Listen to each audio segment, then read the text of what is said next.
technical director, everything in Mr. Bonner, what's happening? I think it may cut away. How are you doing this now?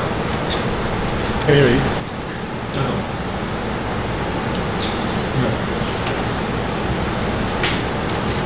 Okay, thank you very much and good morning to members of the media. Let me of course thank you for coming out once again on Sunday morning for what is becoming more or less a weekly MSJ press conference as we continue to highlight some of the key issues facing Trinidad and Tobago, in particular the key issues that facing ordinary working people. This morning's press conference we are going to be touching on a specific issue with regards to discrimination at the Children's Life Fund, and our political leader David Abdulah will speak specifically to that issue. But what I would like to share with you this morning has to do with the context in which MSJ is holding this press conference. And it really has to do with what is wrong with the healthcare system in Trinidad and Tobago. For a very long time, ordinary working people have had to suffer really going to the various health facilities. And it has to do with prioritizing. One such area, as you know, is the Fortin community. Fortin community have been calling out for a hospital for decades now, and governments come, governments go, and it's the same old, just promises, promises, promises, and yet still the people of Fortin are without a hospital. And again, the context of Fortin, as you know, you have a major oil facility, and as well you have the Atlantic Energy. It's a major industrial community. And therefore, it is really difficult to understand why you would not have proper health facilities in a community like that.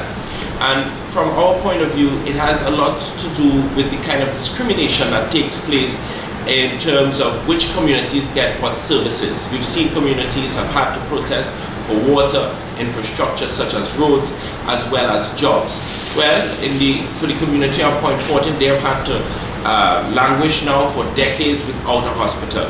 On the 1st of April, Saturday the 1st of April, the MSJ held a press conference just outside the construction site of what was supposed to be the new Fortin Hospital, where we highlighted the fact that notwithstanding sod turning and so on, nothing has actually happened. In fact, work came to a halt, and we would have highlighted and shown the fact that there was no work taking place. Well, subsequent to that, you had the UDICOT and the Minister of Health coming out in a strong statement to give the indication that that some work is taking place. Well, on the 13th of April, subsequent to their response, the MSJ issued a press release, a media release, on the 13th of April, demanding full transparency on the Fortin hospital construction. And we had asked some critical questions, such as, has there been any problems with any or more than one of the subcontractors? If any, if new subcontractors have been engaged to complete the works, what are the names of these subcontractors? How is the project being financed?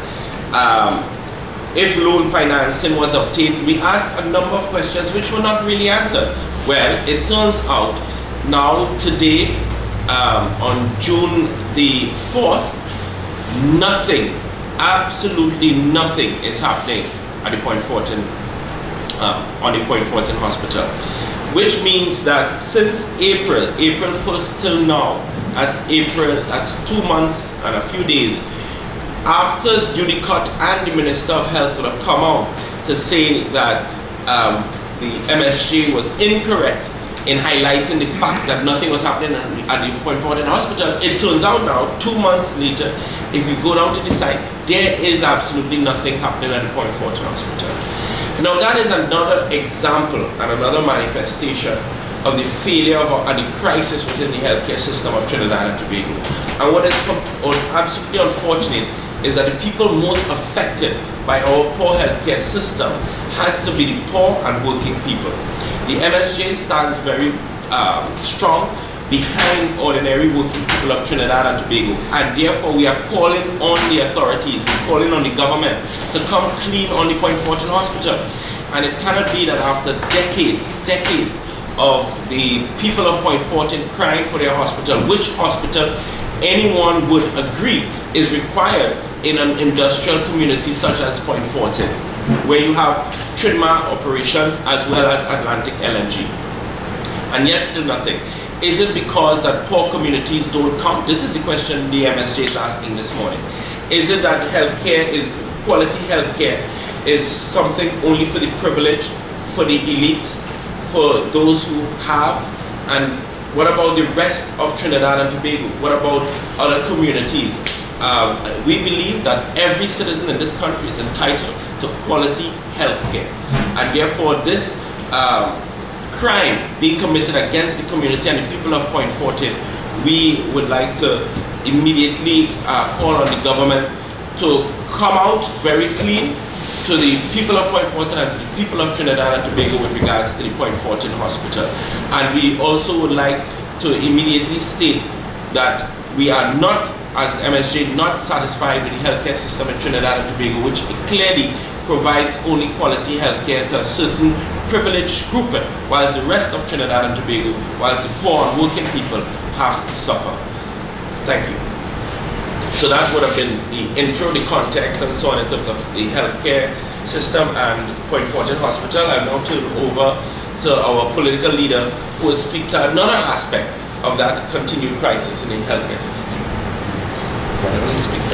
Okay. All right.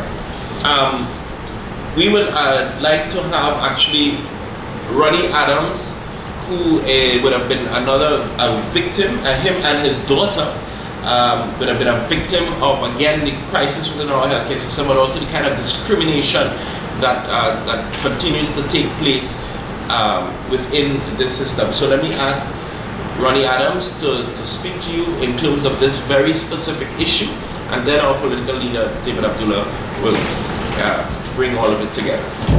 Introduce yourself first. Yeah. Hello, good morning. My name is Ronnie Adams. And the issue I'm dealing with here is a case with where my daughter was fully approved from the Children Life Fund. And eventually they would have reneged based upon a letter which was written by Dr. Elizabeth Pasal to the then chairman, Dr. Colin Fuller. This is here the documentation where it states fully when my daughter was fully approved for surgery and transportation. Why transportation? Because she couldn't travel commercially.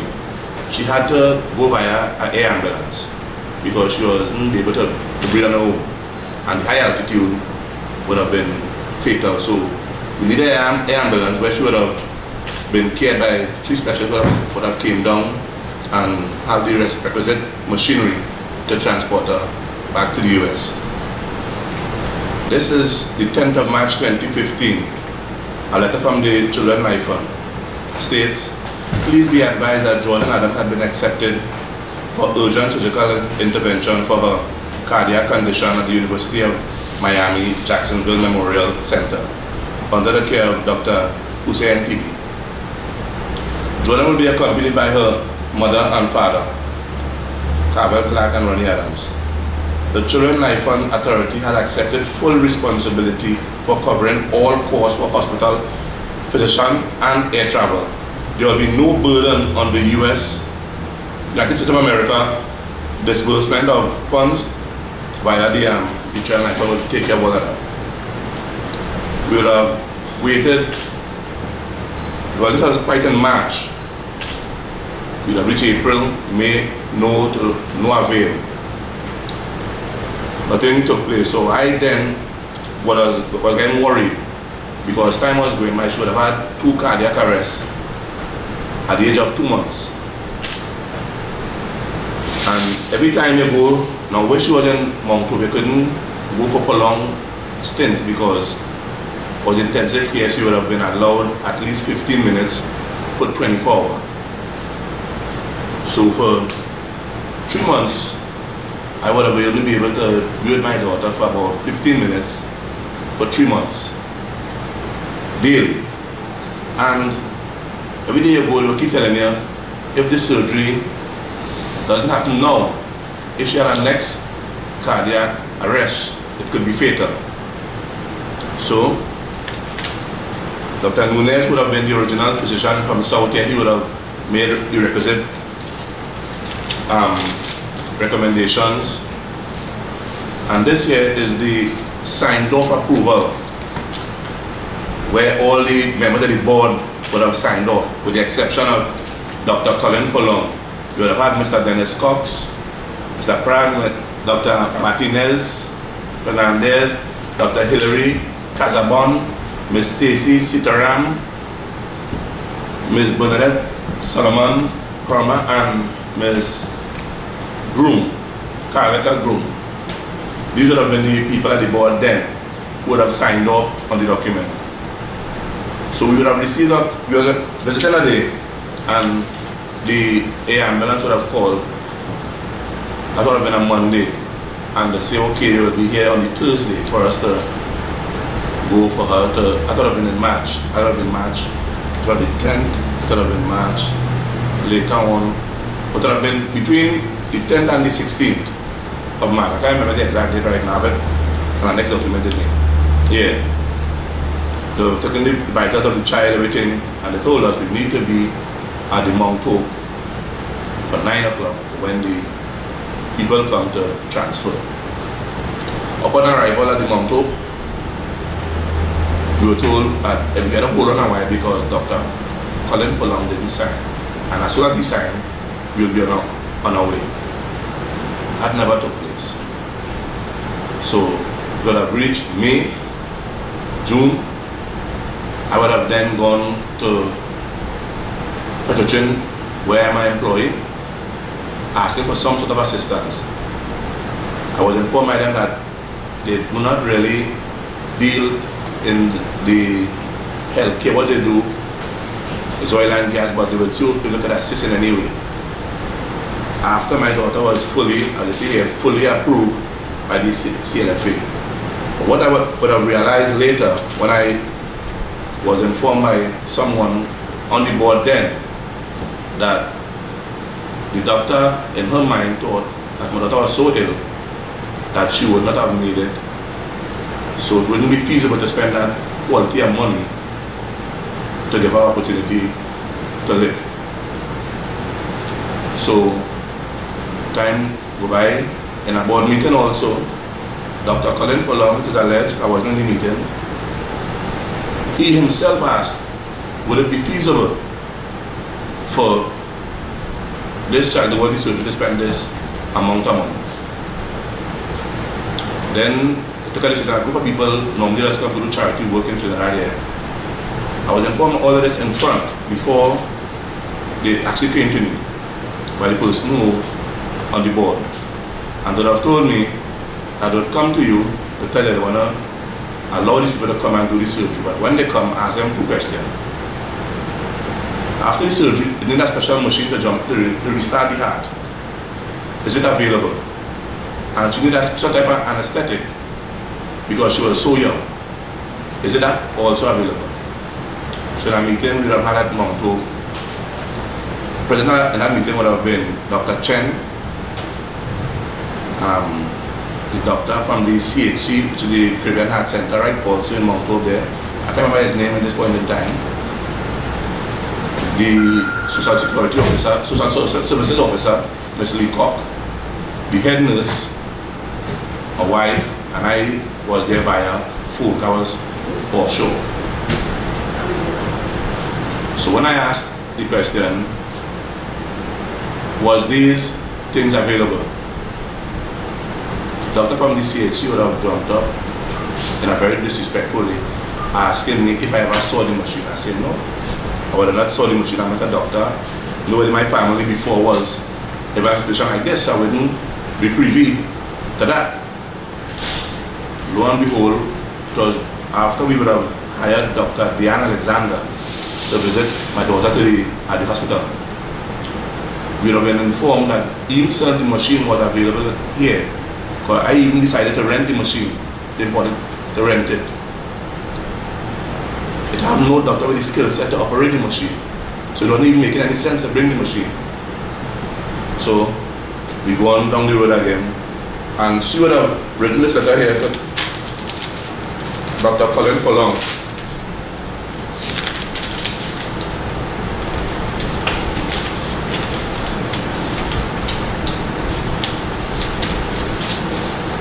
dated the 24th of June 2015. Dear Dr. Colin Fuller, Interim Chairman of the Children Life Fund, Eric Williams, Medical Sciences. Ray Jordan Adams, date of birth the 21st of the 11th, 2014. And the letters state as this. I received verbal confirmation from Dr. Kimber Warwick at Petruchin that funding has been approved for Jordan surgery at Joe DiMaggio Hospital. I'm requesting with funding for transfer via air ambulance, and we hope for Jordan complete after a 6 weeks medical treatment, which would have, while incubated, it have something called endocarditis, meaning when you're incubated for so long as she was, the bacteria would form along the plastic, which have been the tubes down her throat and her stomach for feeding and medication wise. She would be fit to go. But if it is that Dr. Elizabeth Prasad really had some discussion with Petruchin, why it is in this point in time, to date, from 2015 to now, I'm still repaying a loan of $147,000 US back to Petruchin. And if it is according to Dr. Elizabeth Prasad, she had discussions with Petruchin here stating that they will be funding. There's a difference with funding and a loan. With funding, they would have done that out of charity work, whatever the case may be, and I wouldn't have to repay this $147,000 US. And if it is, they had no discussion with Dr. Elizabeth Prasad to this extent, well, the Children Life Fund should honor the original agreement here where they state they will accept full responsibility for the cost. And what I'm asking for today is not for the Children Life Fund to repay me any money, but to repay Petruchin. So I would now be released from this exorbitant money I have to be paid on a weekly basis for the next 20 years. And as that is unfair to me, where my daughter was fully approved, and now, based upon this letter here, it was written by Dr. Elizabeth Prasad, I end up in this situation. So if she have any sort of literature to support this, where she had this discussion with Petruchin, I'd like to bring it forward, and so I will be cleared of this debt. Yeah. Okay. Thanks. So let me just summarize very quickly this issue of the Children's Life Fund. I'm David Abdulah, political leader of the MSJ, and good morning. Thanks to my colleagues, Ozzy Warwick, our General Secretary, Ronnie Adams. Ronnie is one of our activists from the Fortin area. He was a candidate for the local government elections for the MSJ in both 2013 and 2016. And is one of our very hard-working, dedicated activists and leaders in the Fortin community. And of course, behind me, Melissa Abdulah, our party organizer. To my right, Clive Calendar, is the International Relations Officer of the party. Let me very quickly summarize the issue of this Children's Life Fund discrimination. There was approval in 2015 March for the daughter of Ronnie Adams, Jordan Adams, to get surgery in the United States at the University of Miami, Jackson Memorial Medical Center, together with air ambulance. And Ronnie described why the air ambulance is absolutely necessary. The fact of the matter is that his daughter is alive today, but needs ongoing and further ongoing medical treatment. But she's alive today. She's only alive because in desperation, Ronnie and his wife, Carvel Clark, would have approached Petruchin, Ronnie as an employer of Petruchin, to get a loan from Petruchin because the Children's Life Fund was sticking, to use a colloquial expression, on the disbursement of the funds. As you heard, the air ambulance came in, was not able for her to move because there was no approval And several months passed after approval had been given in writing and so on for this surgery to take place, and the money was never disbursed. And in desperation, life of their daughter hanging by a thread, Ronnie approached Petrotrain and obtained a loan in the expectation that the money eventually would have been disbursed by the Children's Life Fund. We are now more than 2 years after that, and to date the Children's Life Fund has not honored its original commitment to disburse the money. They have been hiding behind a falsehood that Petrotrain funded the surgery. That was not the case. Petrotrain gave Ronnie a loan for him to be able to have the surgery carried out and so on, but it was not a funding of the surgery. There's a clear distinction between the two, and we are saying that the Children's Life Fund ought to honor its commitment that was made originally. A lot of noise has recently taken place with respect to the Children's Life Fund and other parents and so on, and people are crying discrimination.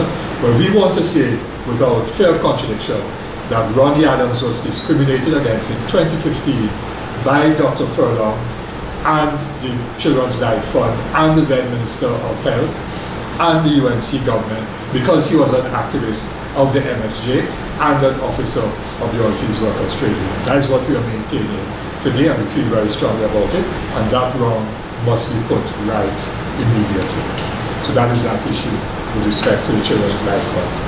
Ozzy has already dealt with the hospital issue, and we are calling out the Minister of Health, who said 2 months ago that I am not telling the truth, that work is ongoing, people will be employed in Point Fortin, and the hospital, you will soon see structures going up in the air because all the foundation works have been done.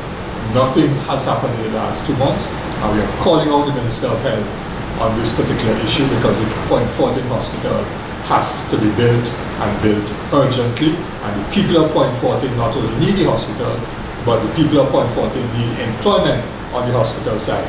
And we need, once again, clear, transparent accounting and information about the contracts that were issued.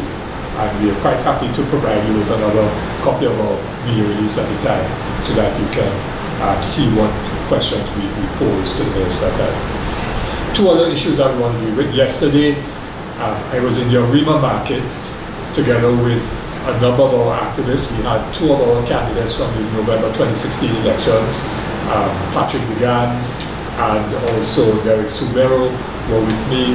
1 or 2 of the other candidates were able to join us in that meeting in the market with a number of the vendors. And we had a number of other of our leading activists, Neville Warner, who chairs our Arima regional party organization, and a number of other persons were present as well, and including the activist who we spoke about last week, Gregory Charles Hassan. He was with us yesterday. So at the Arima market, the vendors contacted me and asked for me to come up there. We have, of course, visited that market on a number of occasions, taken up issues on behalf of various sections of the vendors because there are different groupings of vendors. But these are the vendors who operate legally outside of the market, behind the market in a car park area. The Borough Corporation has marked off an area for them, and they pay a monthly rental of $75 a month, or is it a weekly rental of $75 a week, whatever the amount is. They pay a rental, and so they're legally there, but for some reason or the other, the Borough Corporation has seen it fit to lock with chain and padlock gates on the western side of the car park, and this is causing a major safety issue. 1 gate was opened yesterday, 1 was locked. I was there myself and saw it locked and so on.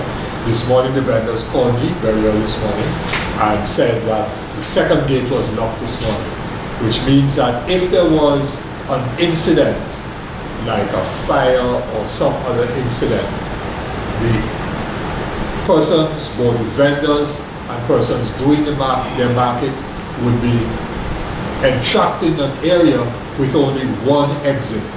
That is highly unsafe, and we are calling on the Arima Borough Corporation to immediately have all the gateways, entrances, exits to that market, which is the outdoor area behind the market building itself, to have all the entrances and exits open for safety as well as for the ease of access of persons who are coming to do their market, because it is to the west of this area that the bus terminal is located. There's a public car park, the taxi stands and maxi stands, many of them are located to the west, and therefore those exits are absolutely necessary to allow for proper entry and exiting from that market. And thirdly, of course, it is impacting negatively on the vendors themselves. This is an issue that we said to the vendors yesterday that we're going to take up and work with them in solving. That's the third issue. The fourth issue is something that we spoke to last week, which of course is the issue of the Judicial and Legal Services Commission and the position of the Chief Justice following the outcome of the Law Association special general meeting a few days ago, at which special general meeting the majority of those lawyers present and voted for the resignation, or called for the resignation of the Chief Justice and the Judicial and Legal Services Commission. And we want to say that in our view, the time has come for Chief Justice Archie and the members of the Judicial and Legal Services Commission to resign in order to ensure that the credibility and legitimacy of the judiciary and of our legal process can regain some of its very significantly tarnished reputation. And so we are calling for them to resign, and quite clearly this is another indication of the collapse of our institutions of state. So those are the issues that we want to address this morning. Next week we may deal with some other matters, perhaps dealing with the economy and so on, but those are the matters we want to focus on this morning. Your reporters. Yeah, I have to read. Did you want to say what your plans are for Labor Day? For Labor Day? Well, of course, the trade unions are organizing for Labor Day, and the trade unions will announce what they're doing. We will be having our activist meeting next week, Sunday afternoon, and we will be finalizing what MSJ will be doing. But for many years, MSJ, of course, many of our members and activists and leaders are themselves members of trade unions, and there in any case. But a number of us are no longer active in the trade union movement, and we have members who are also not active trade unionists. And for the last several years, we've also had a contingent of MSJ members expressing solidarity and taking part in Labor Day. But we will be very much present, but we will be deciding what we'll be doing on Sunday at our activist council. Okay, I'm sorry. You said your first question after each didn't come to the money, right? Yeah. Right. First of all, how is your daughter still in intensive care? Or No, she's not in intensive care. We would have traveled to Miami in February here. Just we would have a visit to the cardiologist where they saw a minor leak in the heart, in the patch. So we're supposed to go back on the 11th of August to make sure nothing. We said nothing to be worried about, but the one is going to make sure, because it having something called scarring could take place if the blood keep scarring on the heart. So they want to make sure that is taking place. So that is with her. Why is asking about the now? Yeah. So your court petition, and they told you they were going to give you a loan. Yeah, based upon the reason why I would have approached Petrotrin, because I realized, according to the information that I was having from the person on the board then, that Dr. Elizabeth Prasad and Dr. Colin Fulham, in their view, or I will have to say allegedly, I wasn't actually in the discussion in the board meeting, but in their view, according to the information what I've received, is that she was so ill that she may not make it. So in their mind, it wouldn't be feasible to spend that quality of money behind her. So that is the reason why they didn't want to spend that quality of money behind her. So I would have then gone to Petrotrin asking for them to see how they could have assisted me in any way. They say, well, they don't really operate on that line, but what they would try to do is to provide a loan. I went back then to the Children's Life Fund, where we would have had a meeting. President would have been Dr. Jackson. These are Petrotrin, Dr. Jackson, the most senior doctor. Petrotrin, take care of all Petrotrin medical business. Dr. Harrison, he is now retired, Dr. Ahmed, and Dr. Kemba Warwick. But it was made clear to them, Dr. Elizabeth Prasad, she was also there, and let her know what is not no funding, would have been a loan. So I can't understand why it is she would put. I don't know if after that meeting, if she had a discussion with Petrotrin and they said they're going to change their mind from the loan to funding. I don't know. If it is they did have that discussion, well, she should bring forward the information pertaining to that.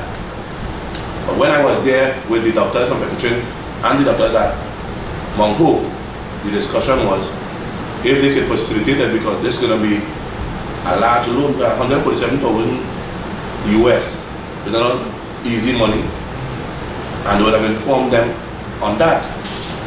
So I don't know how this letter, what she wrote here, how that come about to Dr. Fulham, but if you could see something here, you know, the approval the 10th of March, and this year is June the 24th. So what's the time frame, you understand? So you would have realized, and then they would have come to me telling me about they want this book coming down to like, in other words, to take a chance to experiment. Yeah, play no lot to my child's life. What it means is that you have something in writing from Clifton saying was a book. Yes, and I would have provided that, or I'd have gone to Tim's, Dancing, is Tim Dancing here?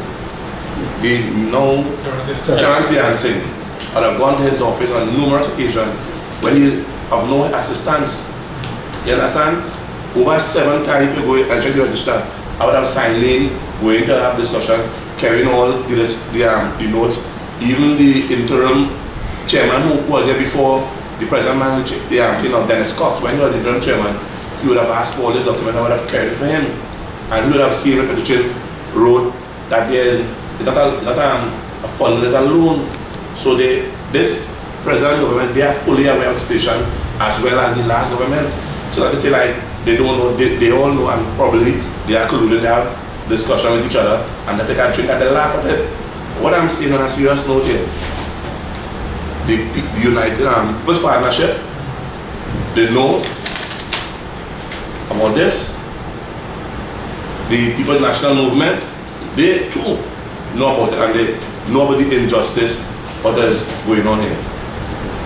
Even in a meeting where then the CEO, Genevieve Madu, himself and me would have had a heated argument where Dr. Watson would have to intervene, where she was, when I was given the information, what I would have received, she would have defended the same person who went and demonized her after Dr. Fuad Khan.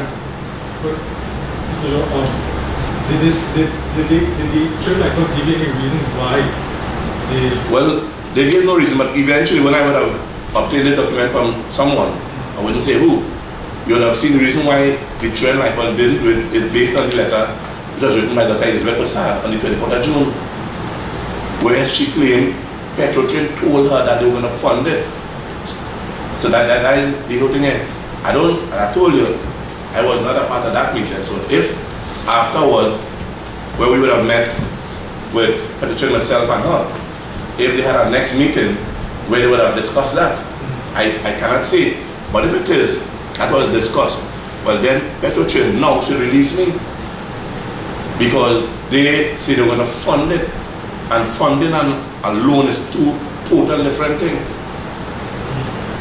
When you mentioned tell us CLC? What did he have to say about this? Well, he didn't even take the time to speak with me. The person, the next in the line, or about to speak to, that would have been the permanent secretary. He would have to speak with her. He and the person under him, in the head of the hospital now. One Chatagoon gone. The chief medical chief of staff. Yeah. Not the person, they were very important. Yeah, but him, they was standing up right there. And he didn't take time to speak with me. And before I also forgot, I didn't even speak on that. While my daughter was warded in the San Fernando hospital, this is the report here, where she was burned so badly that here wouldn't grow on a part of her scalp again ever in life. But we found a doctor in Miami also at Joe DiMaggio who will do a surgery so here will grow on the spot again. So Dr. Chatagoon, who was there then, would have told me to get a letter from this same document here from Dr. Elizabeth Prasad stating that the child was actually burned at the San Fernando hospital. But she refused to write the letter as well. She never did. I received the letter when I went back to Miami in February here. She refused to even write. The child was even burnt in Mount Hope. So she knew nothing about that. But yet still she refused to give this document for my daughter to receive the care where she would, the scalp would be taken care of. Yeah. So today, my daughter taking here this part of her scalp, no hair on that side. And this is a young lady, she will eventually grow up to think I have to go up with that is unfair. I'm not holding the doctor at ransom or anything. It happened. And there is thing to do to get it corrected. And all I want is for the hospital to accept liability and facilitate us, so the incident will be corrected. And for the children I want to either stand up to the original agreement, or if it is true that the petition will tell them that, but at the end of the day, I want to be released from this massive loan that I have encountered based upon this letter which was written by Dr. Elizabeth Prasad. Yes. Yes. Since nothing is going on, what is the next step? What can MSJ do to? Well, we are highlighting it once again. We are calling out the Minister of Health as well as the Unicourt and so on, which has responsibility for this particular project, to give us the facts concerning the contracts. We called for several pieces of information. The principal contractor is a European firm called Vamed, and we want to know, and we made public the names of the companies that were originally hired as the principal subcontractors on this project, and the specific activities, foundation work, steel fabrication and erection, other structural works, etc., that each company had been contracted to carry out. 2, has there been any problem with any or more than one of the subcontractors originally hired? You see, we think that there's more in the mortar than the pestle, and that there's a big cover-up taking place with respect to the contracts and the subcontracts. And we are calling for information, which is why this project is taking so long to be completed. If so, what problems arose with the original subcontractors and how have these been resolved? Was the contract of any one or more than one of these subcontractors terminated? If any of the answers is yes, what are the names of the firms involved? If new subcontractors have been engaged to complete the works, what are the names of these subcontractors? How is this project being financed? See, we understand that originally loan financing was obtained, but if that is the case, there should be no difficulty with the expediting of this project, but the project is not moving forward. So is that loan financing, if it exists, was it from the European Union or any country or group of countries from the European Union? If yes, what is the quantum of the loan and the terms of the loan? If there was loan financing, have there been any drawdowns on this loan? If not, why not? And what are the penalties, if any, being incurred as a result of the loan not being drawn down, and so on? And we want to know, how will Unicourt ensure that the 300 to 400 jobs that the Minister stated would be created during the construction phase be allocated to the people of Point Fortin. So we have raised a number of questions. This was way back on the 13th of April. It did get some coverage, but we are restating it again because almost another month has gone by. And we will follow up on this issue with the residents of Point Fortin ourselves.